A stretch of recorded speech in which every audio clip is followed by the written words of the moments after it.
Business ownership has never been hotter, but how do you do it? That's where I come in. Allow me to guide you on your journey. Welcome to Ion Franchise.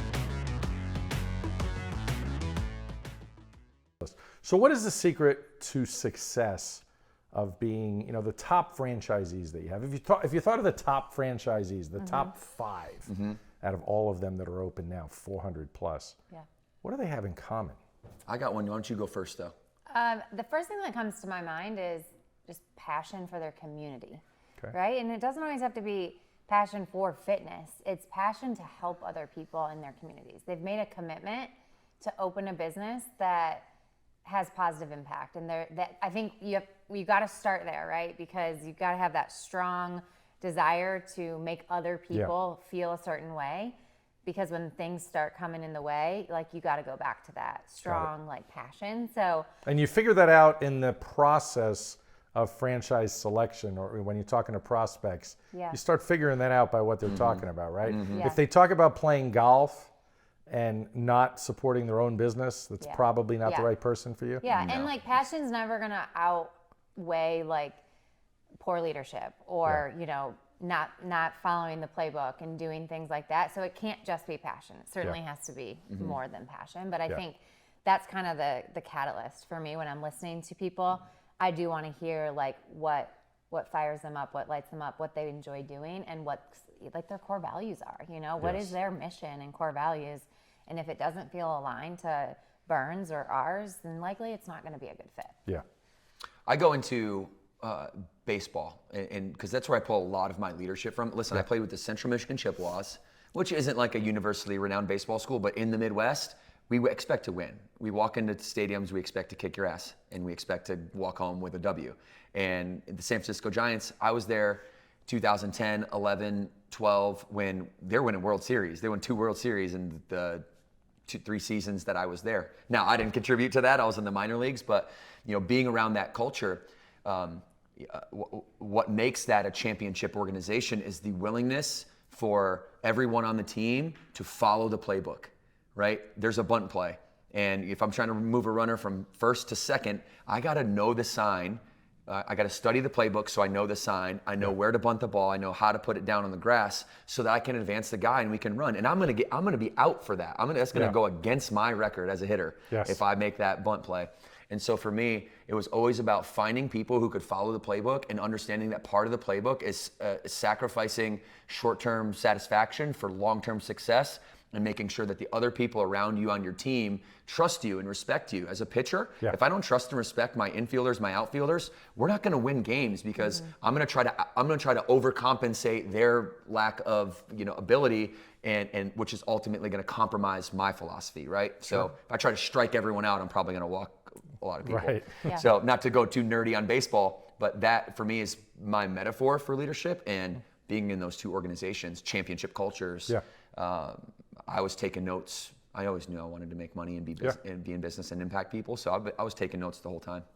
So besides those attributes, if you will, of the top most successful franchisees, is it just the right attitude or the right amount of work ethic, the right leadership for leading that team and leading the staff?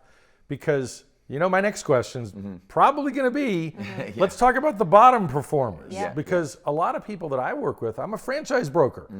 People come to me, a lot of them for their first business or their 10th business. But especially the first timers get nervous. Well, do people fail in this? I said, well, people fail at everything. There's failure everywhere. And it's not always a bad thing. But what would you say contributes to people that are on the bottom of any franchise organization? I'm glad you said that because, as you know, franchising, just because you bought into a franchise does not mean there's no risk, right? It's not fail-safe. You're still running a business. You're independently owned and operated. You still got to put in the work. And I think for me, what I think about is just if you're not succeeding, really this is anything in life, but for my system, you likely have a fixed mindset and nothing's your fault, and you haven't been able to really take accountability on where you can get better. This is great stuff because I've been there, I've seen it, and I've always been a top franchisee. Yeah. And I love that you said this. Yeah. Because really it's the mirror test. Look in the mirror and see where you got off course. Yeah. Because Yeah, you get a GPS with a franchise system. You do. It tells Yeah, you you where to gotta go and follow what it. to do. Yeah, and if you're following it and something's still not working, then we can help you a lot better, right? Like we can diagnose things, but when we're giving you a playbook and you're resistant towards it, or you think you can do it better, Yes. it's like, well, wait, why? Like success leaves clues, right? So Yes. we've been successful. The franchises have been successful. We're constantly working with, our top franchisees to say, hey, what's working in your gyms? How do we Yes. package that back up? Like it's a constant evolution at the franchisor level. So it's not like we think we have the best ideas always either. We like Yeah. to take them from the field. And so you got to be able to, it's an ego thing sometimes too. Like Yeah. drop the ego and say, what am I resistant towards? Like, Right. and then also, how am I challenging myself every single day? It's challenging to be a business owner. It's challenging to be a leader and manage people and have to hire and fire people. Like people don't want to fire people even, and I'm sorry, but Yeah. people will be your greatest asset or your biggest liability. And that's usually where I don't see success in a business, is because they have the wrong people representing that Yes. business. Yes. And they're not willing to be honest about that. And, I hope and I hope say, hey, people are paying attention to this. Yeah. Because no, this Yeah. is I tend to this pay is attention when gold. she talks a This lot. is gold. This is Yeah. fantastic, Morgan.